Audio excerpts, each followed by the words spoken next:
Hi, I'm Jerry Payne, your confidential ghostwriter. You know, lots of people want to write books, but once they've got them written, they're not sure how to get them out there. And so I want to talk today about the basic process for finding a publishing house for your nonfiction book.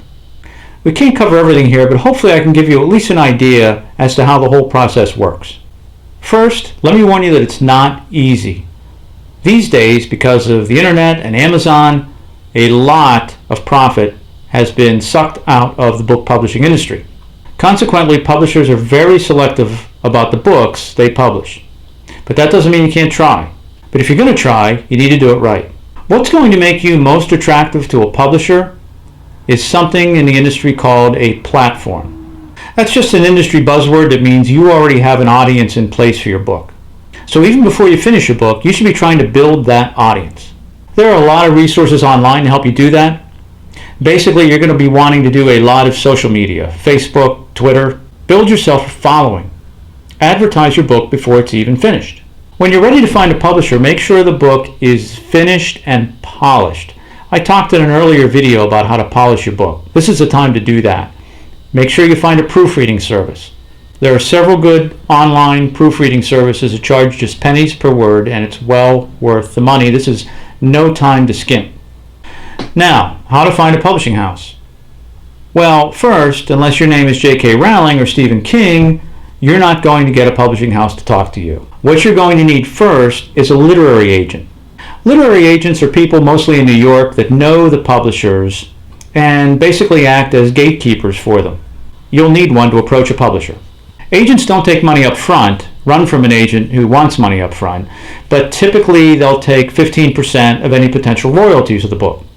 They end up working on your behalf, which is a good thing if you find yourself negotiating with a big publishing house, let's say like Random House. But because they work on royalties, they're almost as selective as the publishers. If an agent decides to represent your book, you're probably going to get that book published. Now, I've always found New York agents to be kind of an arrogant bunch, a bit drunk on the power of being the gatekeepers. But if you're looking to get your book published by a publishing house, you're just going to have to swallow your pride and deal with them. So how do you find one? There are a lot of good sources online with searchable databases. Look around. What you're going to want to do is find an agent who represents your genre. Most agents like to specialize in certain types of books. Most agents also have a particular way in which they like to be approached. Go to their respective websites and look for their submission guidelines. Every agent has them. Normally they want to be queried first. Nobody wants to see the book right away. What you want to do is introduce them to the book through a query letter. It's kind of an introductory letter, sent anymore mostly by email. A good query letter starts with a hook that gets the agent's attention, summarizes the book, talks about the market for the book, and talks about your qualifications, why you're the person to write this book. It needs to be powerful, but it needs to be brief. Agents get dozens, if not hundreds, of query letters every month. When you send out your query letter, you're going to get a lot of rejections. Hey, it's a tough marketplace. We know that. So don't worry about it. Never take a rejection personally. There's an old saying in sales, every no gets you one step closer to yes. So just keep going. For a non-fiction book, if an agent is interested in a query, he or she will ask to see your book proposal. See, they still don't want to see the book. What's a book proposal? Well, a book proposal is essentially a detailed argument as to why the agent should represent your book.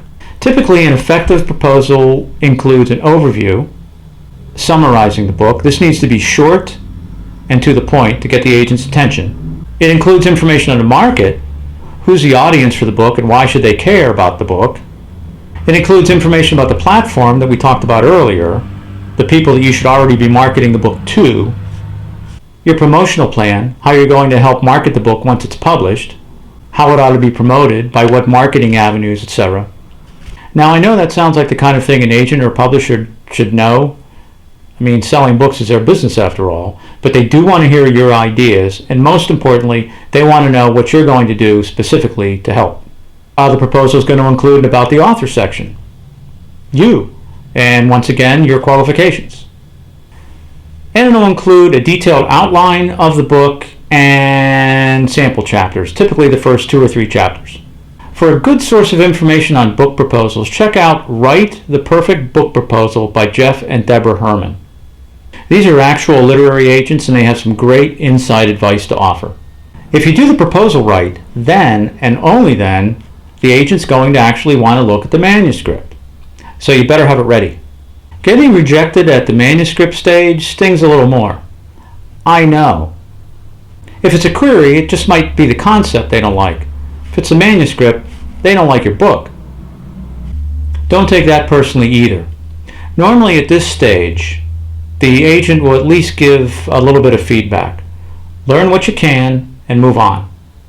Worst comes to worst, in this day and age, it's easy to self-publish. In fact, that's becoming even a better alternative. For information on self-publishing, go to my website, yourconfidentialghostwriter.com, and look for my report, A Short Guide to Self-Publishing Your Book.